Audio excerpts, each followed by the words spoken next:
La suspension de fonction est une institution très ancienne du droit de la fonction publique qui est désormais organisée par l'article 30 de la loi numéro 83-634 du 13 juillet 1983 portant droits et obligations des fonctionnaires. En substance, il s'agit du pouvoir reconnu à tout employeur public, même sans texte, d'éloigner du service un agent pour un temps donné et sans préjuger des décisions qui seront prises ultérieurement. Pour ces raisons, cette mesure est qualifiée de provisoire et conservatoire. Efficace mais rugueuse, fréquemment utilisée par les administrations, il n'est pas inutile de rappeler les contours de cette notion et notamment ceux relatifs à sa durée et aux conditions de rémunération. La durée de la suspension de fonction. En principe, la suspension de fonction prend fin automatiquement au terme d'un délai de 4 mois. Cela signifie que la procédure disciplinaire devra être bouclée dans ce délai, ce qui est relativement court lorsque le conseil de discipline doit être saisi, ce qui est logiquement le cas puisque nous sommes en présence d'une ou plusieurs fautes graves. À l'issue de ce délai de 4 mois, et sauf décision de prorogation, l'agent pourra se présenter dans son service pour reprendre ses fonctions, à moins qu'une procédure de mutation n'ait été engagée et finalisée pendant cette même période. La suspension de fonction peut-elle être prorogée? La prorogation est possible, mais uniquement lorsque l'agent fait l'objet, au terme des 4 mois, de poursuites pénales. Ni le code pénal, ni le code de procédure pénale ne définissent cette notion de poursuite pénale.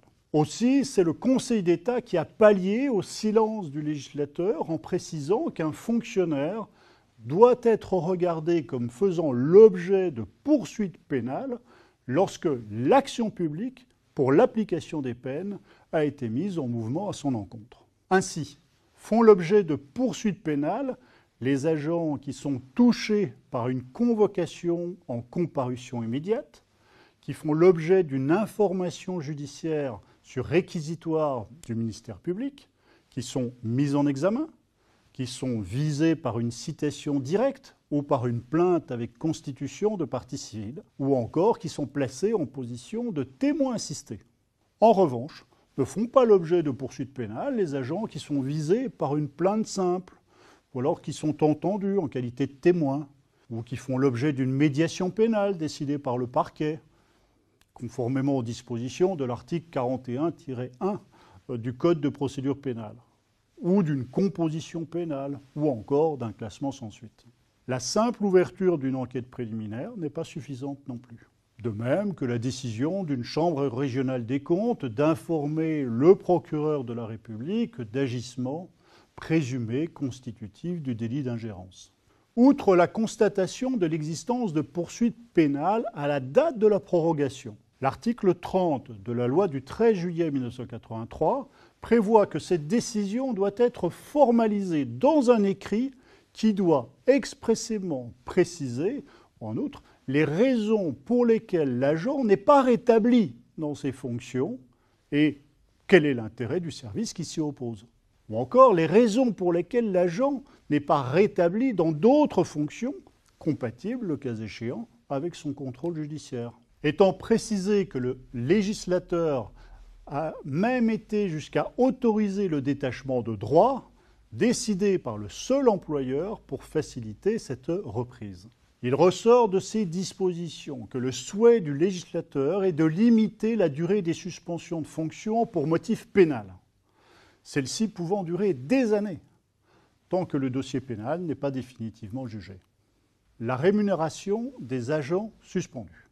Pour les fonctionnaires, titulaires ou stagiaires, ils continueront à percevoir leur traitement, l'indemnité de résidence, le supplément familial de traitement ainsi que les prestations familiales obligatoires. Leur régime indemnitaire peut temporairement être suspendu.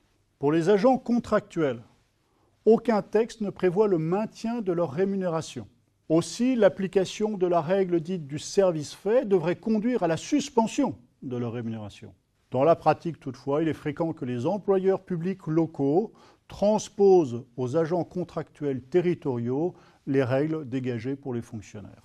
C'est au demeurant ce que prévoient les textes applicables aux agents contractuels de l'État ou des établissements publics de santé.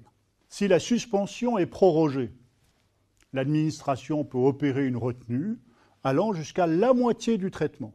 Cette retenue sera automatiquement versée à l'agent si, en définitive, aucune sanction disciplinaire ou pénale n'est prononcée à son encontre. À noter que durant sa suspension, il ressort d'une jurisprudence relativement ancienne, mais jamais remise en cause, que l'agent peut librement exercer toute activité de cumul compatible avec la dignité de ses fonctions. Le bien fondé de cette jurisprudence est peu évident. Elle pouvait s'expliquer quand cette jurisprudence a été adoptée en 1956, lorsque la suspension pouvait s'accompagner d'une suspension de la rémunération, dès le premier jour. Depuis que cette règle a été abandonnée en 1983, saisit guère les raisons pour lesquelles l'agent suspendu devrait être traité d'une manière plus favorable que l'agent non suspendu, s'agissant des règles de cumul. La maladie des agents suspendus. Dernière précision d'ordre pratique, l'agent suspendu est considéré comme étant toujours en activité.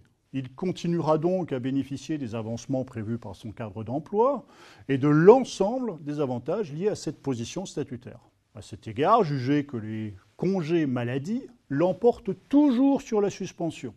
En d'autres termes, si un agent suspendu tombe malade, c'est le régime de la maladie qui s'appliquera et non celui de la suspension, notamment en ce qui concerne ses droits à maintien de rémunération.